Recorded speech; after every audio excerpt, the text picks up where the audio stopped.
initial 53-man roster and other Colts updates coming at you right now. There's no better way to get better at football than playing football. So if you want to... Taylor's going to finish it! I've always been confident in my abilities. I think, I'm a guy that can go out there, and I always believe in myself that I'm going to get open and make the play if they throw me the ball. The third. Ryan, end zone shot for Pierce. He caught it! Oh, what a... Hello, everyone, and welcome to the Colts Cast. We are here to talk about everything and anything Indianapolis Colts. He is Jamal Lawrence, and I'm Eric Smith, your co-host of the Colts Cast. Ladies and gentlemen, like, subscribe, and comment below if you are on YouTube. Of course, comment when, we get a few minutes into the episode. There ain't nothing to really comment about right now, though. Look, NFL cut down deadline. Y'all know what that was. Tuesday, August 29th. We all know what went down. That's where all teams had to trim the fat and get down to 53 on their active roster. The Indianapolis Colts announced their initial 53-man roster, and we want to talk about it just a little bit. Jamal and I will run through these fairly quickly because I'm sure Colts Nation already knows because it's 2-day-old news. However, there's been a lot of updates since then, so we're going to get into that later on as well. Nonetheless, here's the initial roster. Jamal, you want me to just go through this? Yeah, go for it. Quarterback, Anthony Richardson, shocker. Gardner Minshew, Sam Ehlinger. Running back, Evan Hull, Zach Moss, Deion Jackson. John Taylor, of course, is on the PUP list. He has to sit out the first 4 games of the season. Wide receiver, we had only four. Michael Pittman Jr., Alec Pierce, Josh Downs, Isaiah McKenzie. Tight end, Kylan Granson, Jelani Woods, Andrew Ogletree, Will Mallory, Mo Alley Cox. Surprised they didn't keep, 7 or 8 more on the tight end group, but hey, I guess they thought 5 was good enough. Offensive line, they got 9. Bernard Raymond, Quentin Nelson, Ryan Kelly, Will Fries, Braden Smith, Blake Freeland, Wesley French, Carter O'Donnell, Arlington Hambright. Defensive line, they did carry 10. Forrest Buckner, Grover Stewart, Critipe, Dio Dangbo, Samson Ibukum, Adetomo Adebare, Taekwon Lewis, Eric Johnson II, Telvin Agam, and Taven Bryan. All right, let's see. We got 5 more groups. Linebacker, Shaquille Leonard, Zaire Franklin, EJ Speed, Grant Stewart, Cameron McGrone, Seguin Olubi. Cornerback, Darrell Baker Jr., Dallas Flowers, Kenny Moore II, Julius Brents, Jalen Jones, Tony Brown. Safety, Rodney Thomas, Julian Blattman, Nick Cross, Shepard Dembo, and special teams, Matt Gay, Rigoberto Sanchez, and Luke Rhodes. So that was the initial 53-man roster. Now, they did some moves, I think, a day later. I think they claimed a tackle, Ryan Hayes, a defensive end, Isaiah Land, and guard Josh Sills off waivers. So once the waiver wire hit, Colts were 4th in line for that, so they got to select some players. In that waiver claim, they did waive McTelvin Agam and Carter O'Donnell. They also released Isaiah McKenzie to sign him back later on. I don't really know why they did that. I forget why. I think I read about it, but I didn't quite understand why they had to do that.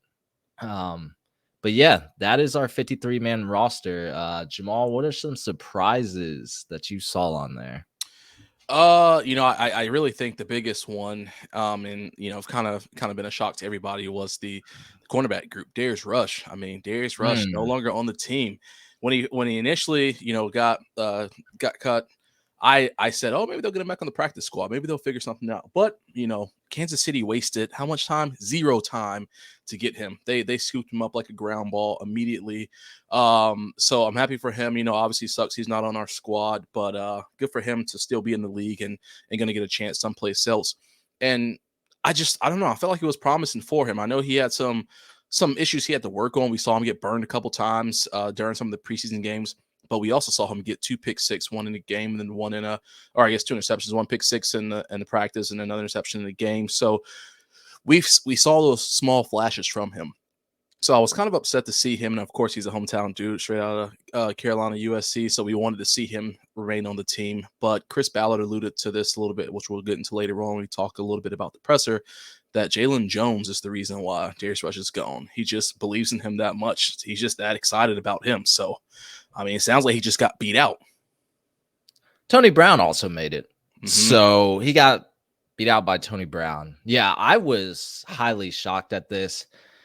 However, putting my Gamecock bias aside, I said this in another episode. I said there was a reason why people weren't really talking about Darius Rush as much as Cam Smith.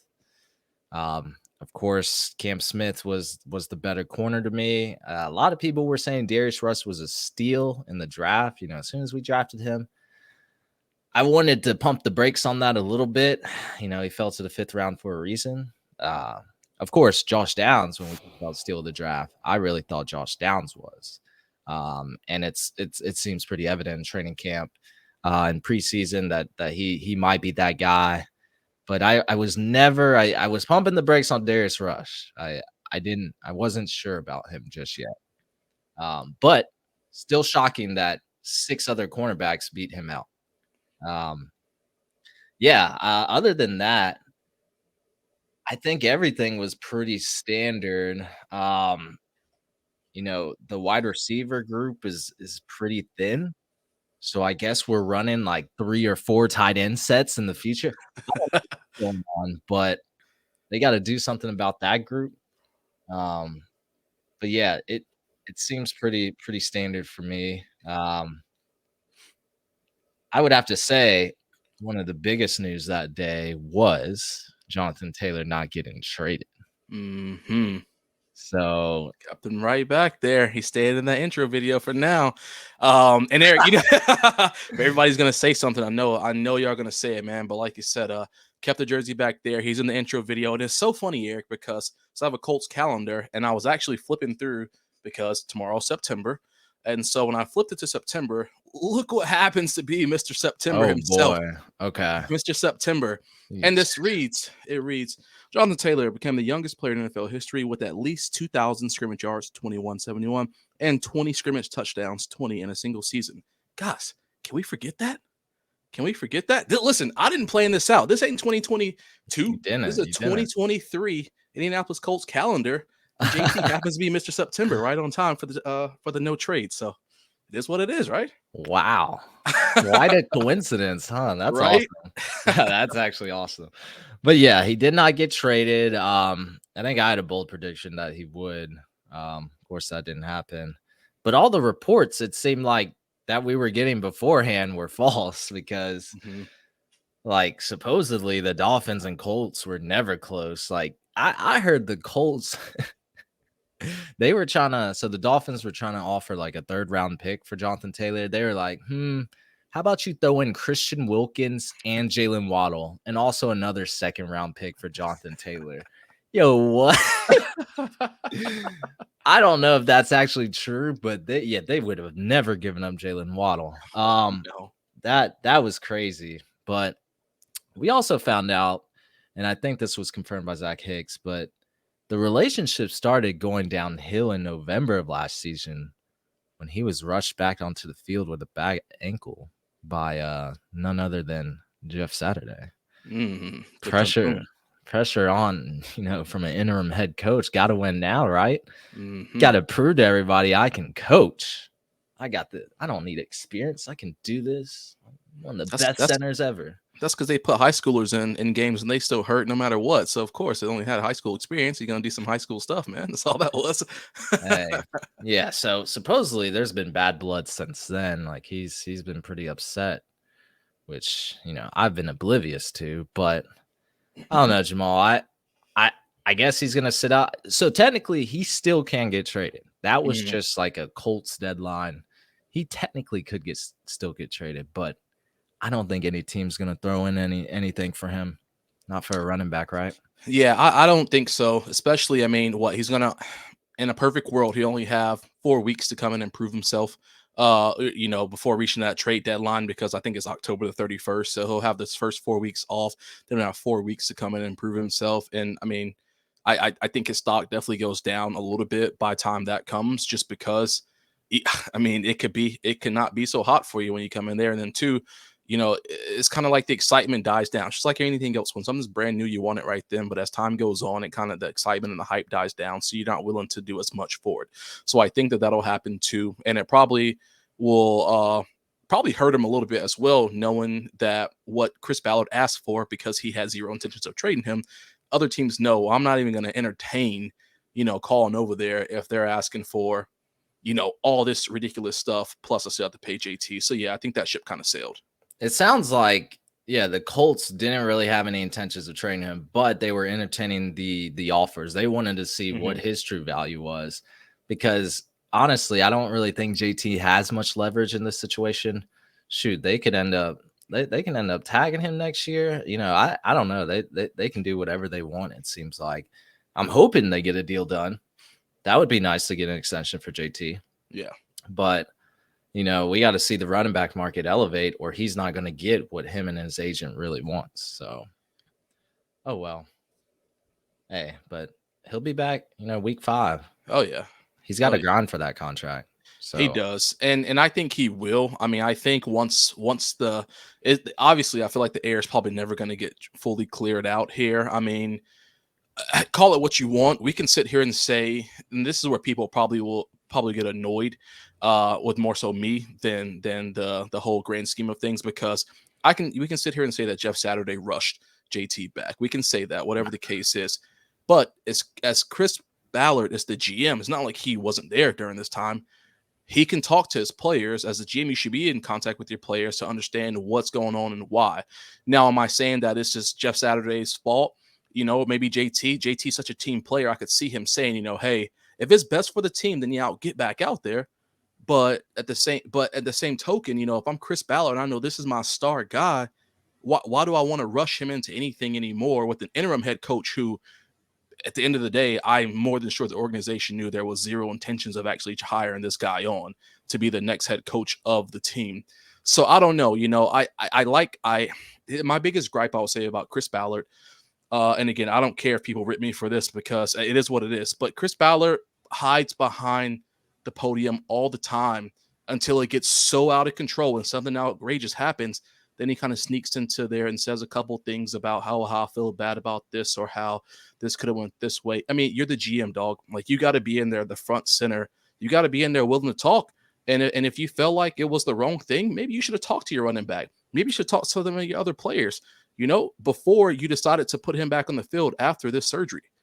So I don't know. I mean, or after the injury. Sorry, surgery was in January. So I would say if you're a good coach, you want to protect your players. And if you know that player is not ready to return back to the field, especially in the running back position, where every time you touch the ball, 99% of the time, you are probably going to get hit. You might not go down. Maybe JT explodes for an 80-plus yard run. You're going to get touched, though.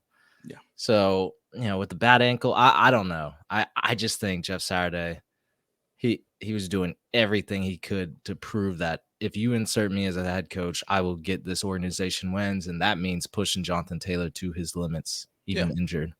But it also sounded like you wanted to segue into a little presser. Hey, man, you kind of got the wheels turning when you mentioned that, because I do agree. I mean, I think that any smart coach is going to definitely realize the threat or the potential threat that happens from getting your player like that on the field.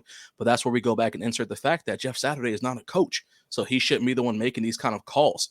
And if Jim Irsay, as an owner, truly felt that he could put the entire organization in the hands of an ex-center who has like 2 years of high school coaching to be the ringleader of your team, then shame on you, Jim Irsay. I mean, shame on you, because that's just the truth. First red flag to me was the accountability. When he went back, when Jeff Saturday went back on his words, like, accountability is really big to me, probably in almost any role in life. Like, if you are not accountable for your actions, there's no way you can lead a team, but you're not going to progress in life. And when he said he would he would end things if things went bad, if he knew he couldn't coach, like, he was going to be out of there. And at the end of the season, he was like, look what y'all put me through. Right.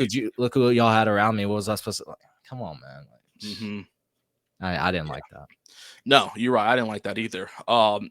Jumping into Ballard's presser he had yesterday. I mean, it was about 30 minutes long. I thought it was interesting. I mean, there was some good stuff, of course, some bad stuff, some things that I definitely disagreed with, and some things I did agree with, as I'm sure most people. I like to think based off of a lot of stuff I've been reading online. You shouldn't use online as your main source. Especially people with Twitter fingers or X fingers, however you want to slice it. But sometimes you kind of get lost in those rabbit holes, and you read what people talk about just because I'm curious to see it. Everybody's opinion seems, most people's opinions seem to think that Chris Ballard is just God's greatest gift to earth, and everything he said in this presser was just heaven. And I just don't agree. I just do not agree with that.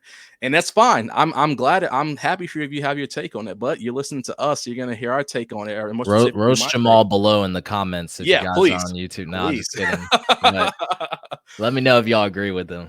So I just kind of got a couple quotes here for us throughout the entire thing, Eric, just because I kind of wanted to put some out there to highlight it. So the first thing he talked about, he walked in and immediately started talking about JT. He talked about how he won't quit on the man and how relationships are repairable.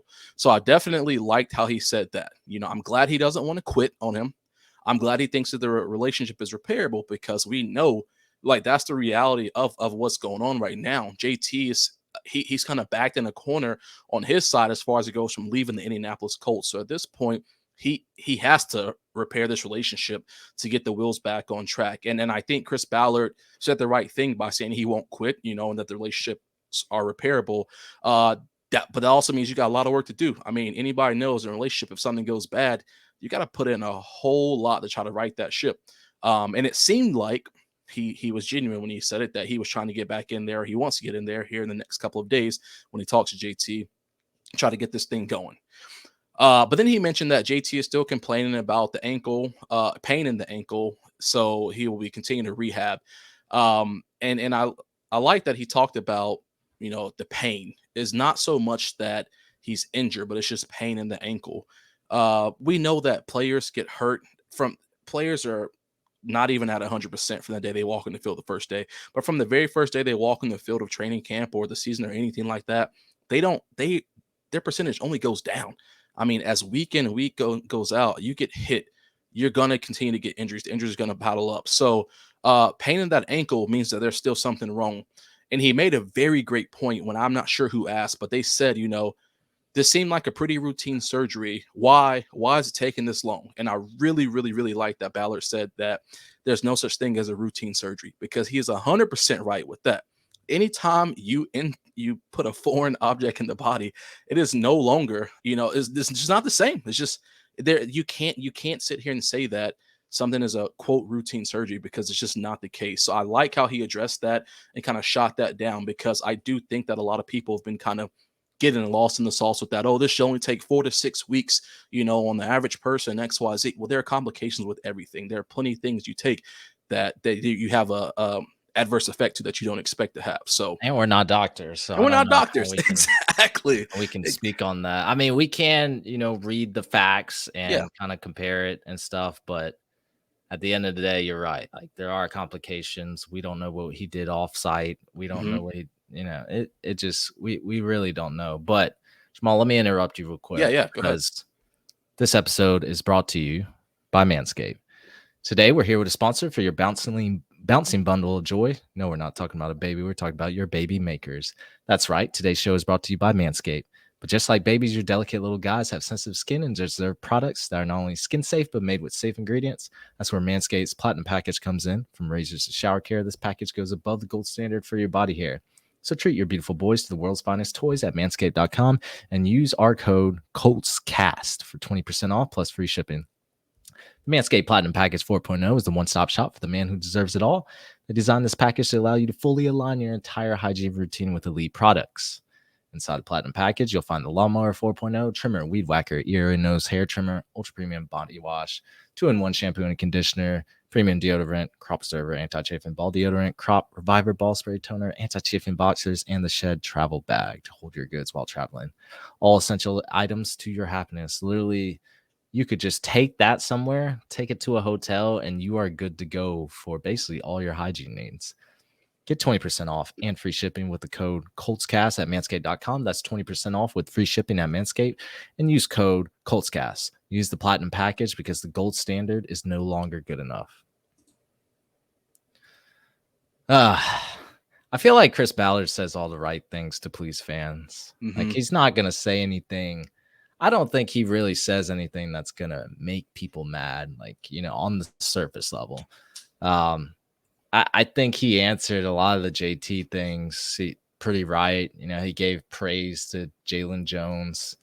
That's probably the guy that beat Darius Rush, but even Tony Brown beating him out, I thought was crazy. Says Zach Moss is expected back soon. Mhm. I He was mean, on he the field said, today. really? Yeah, no cast on, I believe. I forgot who posted. Someone posted on Twitter, but it was a picture. It was a video of him throwing and catching. So that looked good. Look, Chris Ballard to me, I mean, he behind that podium, he's that guy, and he speaks for the Indianapolis Colts, and he speaks in a way where he's not going to piss a lot of people off. Now, it's what he does behind the scenes or before he gets on that podium that does anger Colts fans sometimes. And he sometimes apologizes, says he's wrong. A lot of times he doesn't. That's how I look at him.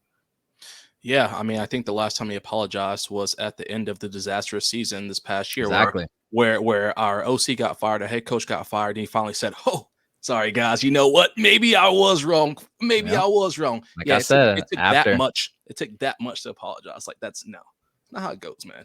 It's just not how it goes. Well, remember everyone was asking, y'all gonna fire Chris Ballard, and then after that presser where he did apologize, they were like, I guess Chris Ballard ain't that bad. Like, See, oh he's yeah, right about. I'm telling you, he says the right things, and people like that. I mean, I think like once he gets behind that microphone, Chris Ballard is like a top 5 GM. Like, talk about damage control, man. Like, that week, like the evading week every question. 17, Yeah, when we lost to the Texans, they were like, they wanted Chris Ballard's head. They said, put him on the guillotine, all that. And then when he went on that press conference and talked it out, like people were like, all right, yeah, he kind of nice now. So I'm just saying he knows how to talk. yeah. He speaks well. He delivers fantastically. And that's usually how people in high positions are, man. They're very eloquent talkers, and I'll give him that. I will always give him that. I think he uses a great choice of words when he has the opportunity to. The heat's on with that. When people are going to come with the fire after the Texans lost, you don't have a choice but to be in your A game. So you better be. But that's still that doesn't. Richardson. Huh? Anthony Richardson. And so I'm so glad you said that, Eric, because that's one of the things where I can't wait. I am so as excited as I am for Anthony Richardson to be here. People are gonna be like, "Oh, Chris Ballard got us Anthony Richardson because he got us a 4-win season." So that's not an accomplishment to get a quarterback like that. It'd be different than Anthony Richardson if we would have been in this, high first round, like the 28, 29 pick, and you decided to jump down to that and then pick up him. Yeah, sure. But you didn't have to move a spot because the team sucked that bad last year that you got gift drafted quarterbacks. So I don't want to hear how he got us a quarterback. Like, yeah, losing got us a quarterback. That's what got us a quarterback. Yeah. In a lot of fans' perspective, if you're not competitive, they want you to tank to get as many losses as possible, especially if you need a quarterback. Yeah. If you need a quarterback, they like I don't know who's tanking for Caleb Williams this year, but there's gonna be a team that's theoretically tanking for that quarterback, because if Caleb Williams enters the draft, from what I've seen from that first college football game we've seen, he still looks like the real deal. So, but like, yeah, you tank for a quarterback, and I mean, in this case, Jamal, I would say it worked out for us right now. Anthony Richardson looks like he could be the real deal. We don't know if he is yet, but we got our guy and we have to build on him. So, if what would have happened if we beat the Texans? I don't know. Draft could have been shaken up a little. We don't know what could have happened. Yeah, I don't know. I mean, I like to think that if we would have beat the Texans, or if we would have just picked up 3 more wins throughout the season, and people would have said, "Oh, maybe Matt Ryan can make another year. Maybe JT would have already gotten an extension." Obviously, we know that anything hindsight's always 2020 at this point, because I guarantee with a 7-win season, 8-win season, JT would have been signed at the end of last year, or probably throughout this summer, because it would have been like, "All right, well, we're in a good spot. we wouldn't have been looking for a new head coach. We wouldn't have been looking for a new quarterback and all this other stuff. Or if we would have been looking for a quarterback, it would have been probably a day 2 quarterback. You know, it wouldn't have been as big as a press to go ahead and get this top 4 quarterback, or, you know, off the top 4 pick.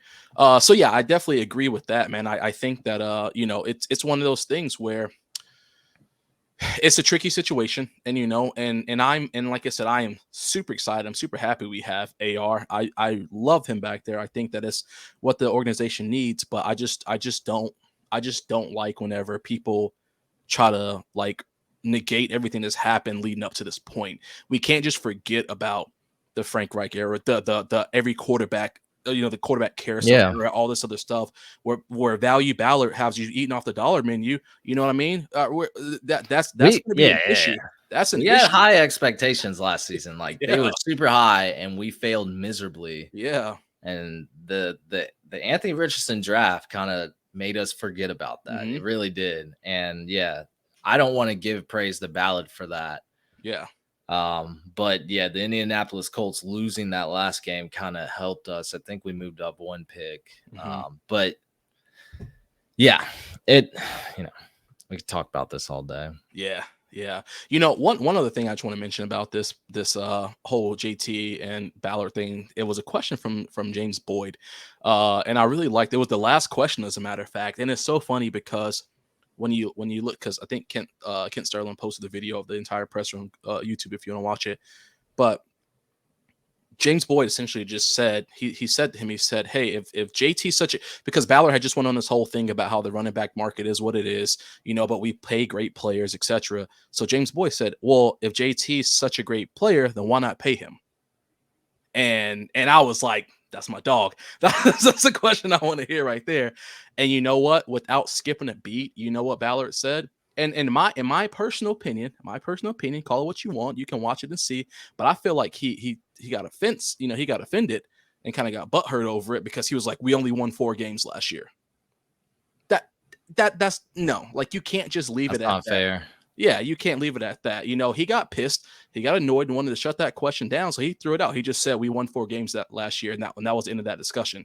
So, you know, that's where it makes me mad, because that's the Ballot where he gives you everything you want to hear, and he had that in his back pocket to use it in a duress time. And James hit him with a duress question, and boom, he played that card, and that was the end of the discussion. And what else can you say? I mean, you're a reporter. You can't ask him for anything else. He's a GM. He can get up and walk away if he wants to. What does he care?